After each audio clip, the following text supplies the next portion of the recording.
पूरब द्वारा इस जगत को दिए गए योगदानों में से एक है कि दो आंखों के बीच एक तीसरी आंख का अस्तित्व है, जो अंदाजन लगभग 1.5 इंच अंदर उसका अस्तित्व है। यह आंख सामान्यतया निष्क्रिय है, सक्रिय नहीं, लेकिन इसे सक्रिय किया जा सकता है। इसे सक्रिय करने के लिए बहुत श्रम की जरूरी है, क्योंकि सामान्यतः जो हमारा जीवन है वो हॉरिजॉन्टल एक्सेस में होकर हमारा जीवन जो प्रवाह हो रहा है, और जब इस केंद्र को सक्रिय करना होगा, यानी काम वासना के गुरुत्वाकर्षण के विरुद्ध अपने जीवन ऊर्जा को एक ऊर्ध्व रेतस करना पड़ेगा। वर्टिकल एक्सेस में उस ऊर्जा को प्रवाहमान करेगा। जब ऊर्जा के प्रवाह इस तीसरे आंख को स्पर्श करते हैं तो ये आंख सक्रिय हो जाता है। जब ये आंख सक्रिय होता है तो वहाँ एक प्रकाश के कौंद महसूस होता है। जो चीज अभी तक स्पष्ट महसूस नहीं हो रहा था, उसका अस्तित्व अब स्पष्ट महसूस होने लगता है। देखने समझने का एक न्यू डायमेंशन, एक नया आयाम प्रकट होता है। इसके लिए कई सारे विधियों का प्रयोग किया गया है कि तीसरी आंख को कैसे सक्रिय किया जाए। योग ने कुछ विधियों का उपयोग किया है। यहाँ पर मैं नासाग्र विधि को बता रहा हूँ कि इस विधि को प्रयोग करने से वो आंख कैसे सक्रिय हो जाता है। सामान्यतः जब दो आंखों के खोलकर जगत को देखते हैं तो संसार प्रकट हो जाता है, और जब आंखें हम बंद कर लेते हैं तो अंतर जगत के स्वप्न जो है सो प्रकट हो जाता है। योग कहता है कि आंख न पूरा खुला होना चाहिए न पूरा बंद होना चाहिए, क्योंकि जब हम ये साधना ये ध्यान कर रहे हैं, जब आंख पूरा खुला हो तो आंख जन्मों जन्मों से रेशनलाइज कर लिया है, बाहर जगत उसके सामने प्रकट हो जाता है। मन में कोई विचार आ गया, कोई ख्याल आ गया, कोई बच्चे रोने की आवाज आ गया, मन जिज्ञासा से भर जाता है, मन उसके विषय में जानने समझने लगता है, तो हम उलझ गए। हम नासाग्र साधना को अभ्यास नहीं कर सकते हैं। हम ध्यान की जिस प्रोसेस पर काम कर रहे थे वो विषय भूल गया। अब मैं विचार के प्रवाह में खो गया। अगर हम आंख पूरा बंद कर लेते हैं तो भीतर जगत के स्वप्न तत्काल जारी हो जाता है, और फिर जो है सो स्वप्न के दुनिया में जो है हम खो जाते हैं। इन दोनों से बचने के लिए योग ने एक न्यू डायमेंशन, एक नया आयाम खोजा। जो आंख न पूरा खुला हो न आंख पूरा बंद हो, अध खुली आंखें। अध खुली आंखें से नासाग्र के जो नोक हैं उस बिंदु पर अपनी आंखों को दृष्टि को एकाग्र करें, देखें। देखें से बहुत सौम्यता से देखें। सौम्यता से देखने के लिए इसलिए कहा गया है कि जब हम सौम्यता से देखते हैं तो हमारी दोनों आंखों से जो प्रकाश निकल रहा है वो नासाग्र पर आकर एक बिंदु पर आकर वो प्रकाश जो है संग्रहित हो जाता है, और नासाग्र जो है तृतीय नेत्र की सीमा रेखा में है, एक सीध में है। तो वहाँ जब दोनों आंखों से वो प्रकाश एकत्रित होता है तो तृतीय नेत्र का जो ग्रेविटेशन फोर्स है उस प्रकाश को खींच लेता है। अगर हम बहुत एकाग्र हो जाते हैं और मन में यही ख्याल कर लेते हैं कि नहीं मुझे इस पर एकाग्र होना है, मुझे नासाग्र को देखना है, और इसके बारे में मैं दृढ़ निश्चय कर लेता हूँ, तो मूल अर्थ मूल बिंदु को खो गया। क्योंकि तृतीय नेत्र का ग्रेविटेशन फोर्स जो है वो सक्रिय नहीं हुआ है। अगर वो सक्रिय पूरा हो जाए तब तो आप पूर्ण एकाग्र के साथ भी उस बिंदु को जब हम देखेंगे तो उसका ग्रेविटेशन फोर्स जो है सो प्रकाश को खींच लेगा अपनी ओर। लेकिन अगर हम शुरू आवर में जब हम उसको एकाग्रचित होकर देखते हैं तो उसका ग्रेविटेशन फोर्स जो है तीसरी आंख का वह उतना सक्रिय नहीं हुआ है, और सक्रिय नहीं हुआ है तो वो खींच नहीं पाएगा। तो थोड़ा सौम्य रखें, ऐसे रखें जैसे प्रेमी प्रेमिका को निहार रहा है। ऐसे देखें जैसे कोई आदमी जो फूलों को देख रहा है, ज़्यादा एकाग्र नहीं, सहज प्रवाह हो, सौम्य हो। जब हम अपना दृष्टि, अपना फोकस यानी दोनों आँखों से जो प्रकाश के प्रवाह निकल रहा है, नासाग्र पर स्थित करते हैं, बहुत सहज और सौम्य रूप में।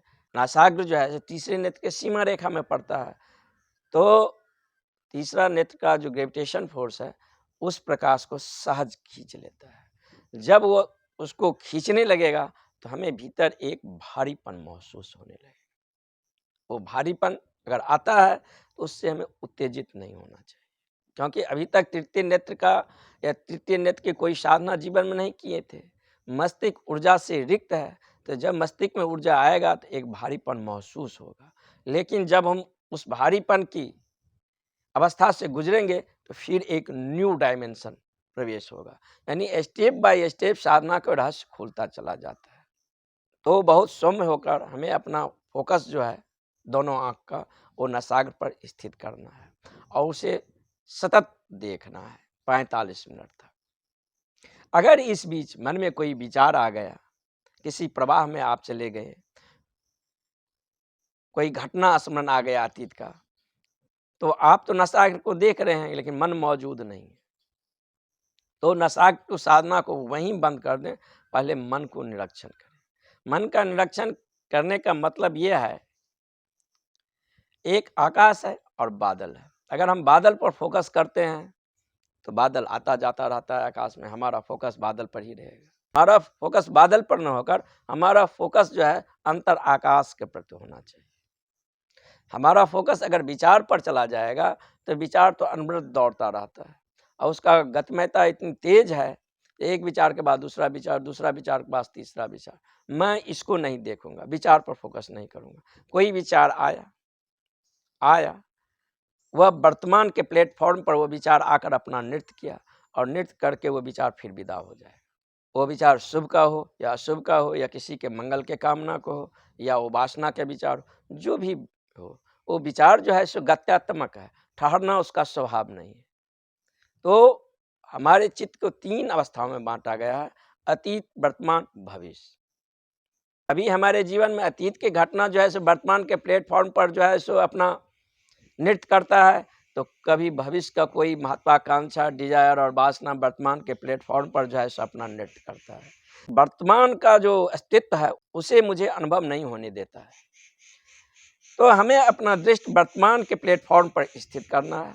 कोई विचार अगर अतीत का आया या भविष्य का आया, वो विचार नृत्य करेगा। वो विचार अपनी महत्वाकांक्षा, अपनी डिजायर को फैलाएगा, क्या करना चाहता है, क्या नहीं करना चाहता है। विचार पूरा उस आकाश में फैल जाएगा और फैल कर अपने आप को चित्रित करना शुरू कर देगा। जैसे मान लीजिए आपके पास घर नहीं है, मन में ख्याल आया तो घर होना चाहिए, तो बिल्कुल मन महत्वाकांक्षा करेगा, वर्तमान के प्लेटफॉर्म पर घर ऐसा होना चाहिए, ये होना चाहिए, ये होना चाहिए, ये होना चाहिए। उसको सहज रूप से करने दीजिए। जब वो शुरू से लेकर अंत तक चला जाएगा तो वो डेड में बदल जाएगा। फिर देखेंगे वो विचार रिक्त हो गया। वो जो प्लेटफॉर्म पर अभी भविष्य खेल कर चला गया है और वो जो गैप आया है, उस गैप को देखें।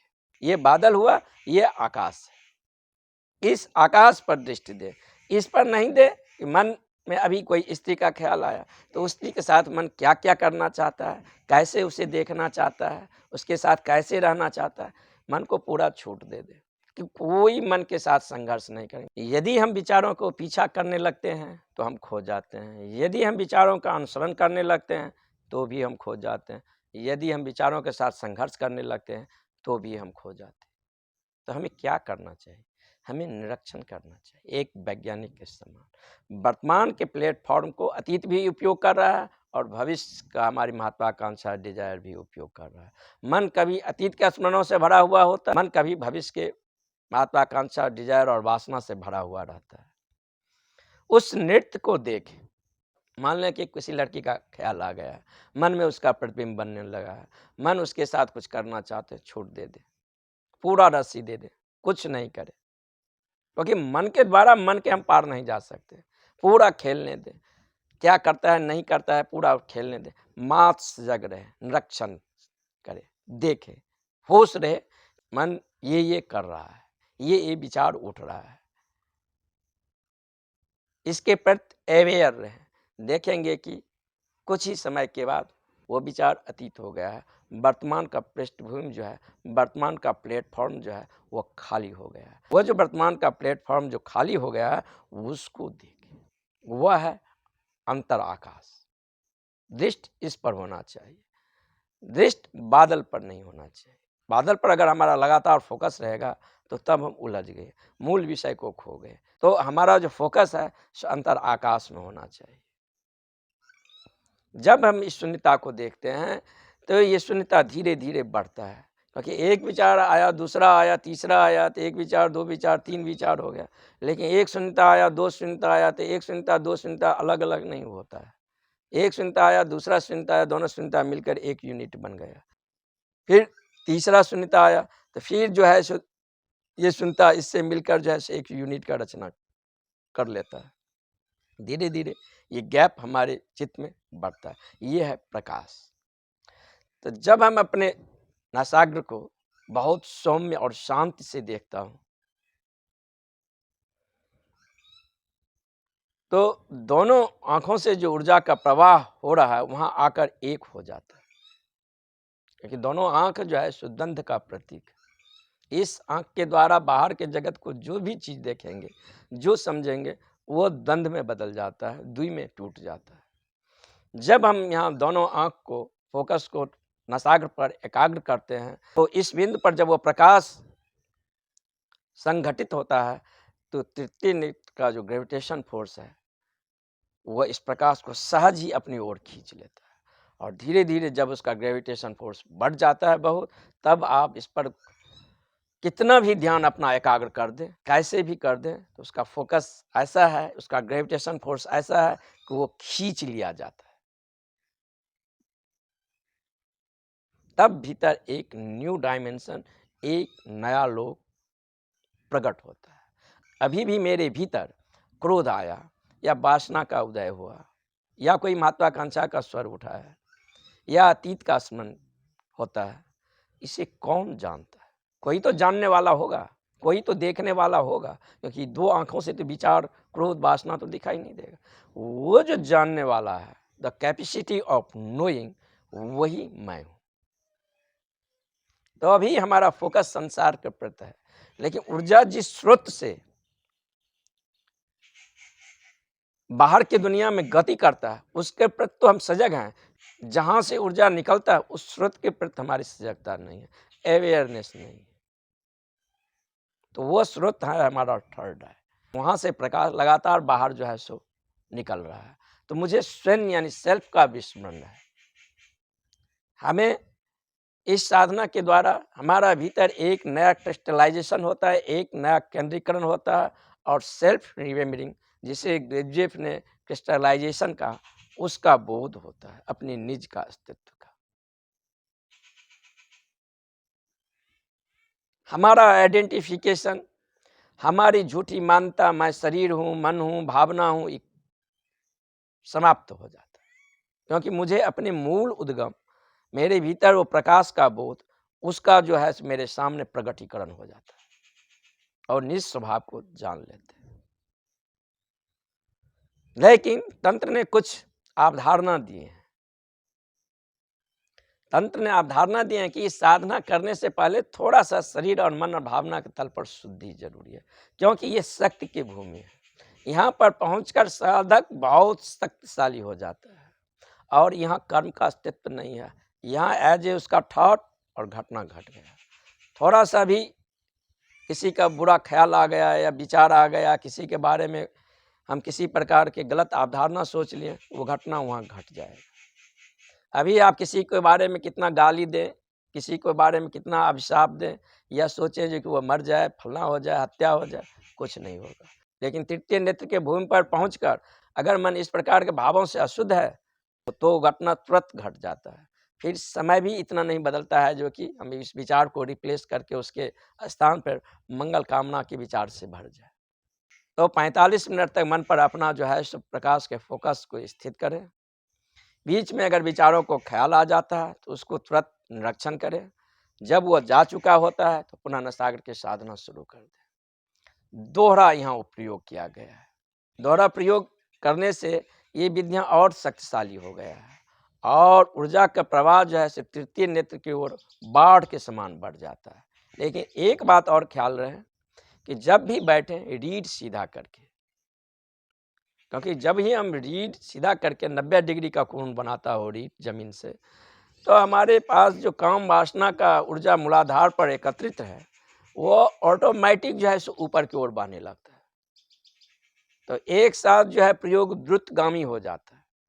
काम वासना की एनर्जी जो है सो हॉरिजेंटल एक्सेस गति न कर वर्टिकल एक्सेस में बहने लगता है और तृतीय नेत्र में जो निष्क्रियता है वह कैसे सजग हो जाए, उसके लिए हम जो है सो नासाग्र साधना को यहाँ पर प्रयोग कर रहे हैं। दोनों ओर से प्रयोग करने पर ये जो है प्रयोग तीव्रगामी हो जाता है और 3 महीना के अंदर अगर साधक लगातार कंटिन्यूसली ये अगर प्रयोग कर रहा है तो अपने अंदर एक बदलाव महसूस करेगा, एक न्यू डायमेंशन, एक नया आयाम, एक नया लोक का उसे आविर्भाव होगा। जो चीज़ अभी तक मुझे जानने और समझने में नहीं आ रहा था वह चीज़ अब मुझे दृष्टिगोचर होता हुआ महसूस हो रहा है।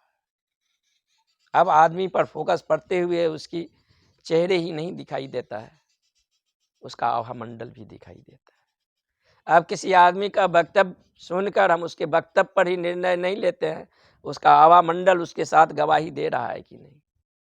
मान ले कोई आदमी कह रहा है मैं ईमानदार हूँ, लेकिन उसका आभा मंडल कहता है कि नहीं ये आदमी जो है सो बेईमान है, क्योंकि बेईमान आदमी का आभा मंडल काला होता